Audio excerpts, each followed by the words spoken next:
Буга чейин биз Индия мамлекетинде дарыланып жаткан кыргызстандык Иманбек Сарыбай уулунун аталган өлкөдө ийгиликтүү бөйрөк алмаштыруу операциясын жасатканын айткан элек.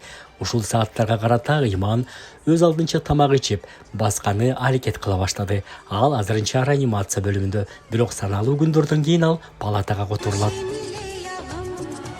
Иманбек Сарыбай уулуга бөйрөгүн берген бир тууган агасы Шабдан Сарыбай уулу учурда палатага которулду. Ал жакынкы күндөрү толук сакайып мекенине кайтат.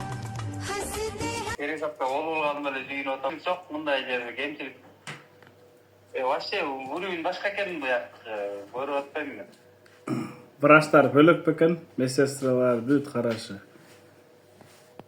Бизгинде мындай халаттын отношениен жазабайт экен.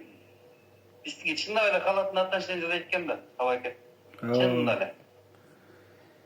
Негизи жакшы, главное результатың жакшы болду. Мына пересадка почка болгону уже жүзүңөн уже билинип турат, уже бөйрөк иштеп атат да. Больницада неметкенде 4 көз таштан 4-5 врач туруптур, хирургдар. Мынандайлар кийип алыш. 4-5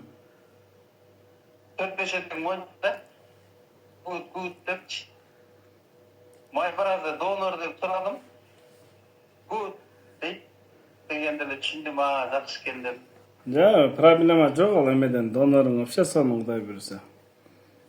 Палатага чыгып кеттир бүгүн, эртең менен ал мен бияқта жатат болуп ойлойбуз, палатада жүрөт ал. Ал уже чыгат Ары уже. бери бар. Ал сонун. Мени келип шайрек үйлөт. Кыйгыз моюнтуп алып, аябай күлүп жайнап кетти. Ошо эртеңдер кийин Мунир айтып турду, келчекке. Эртеңдери возможно которот палатага деп.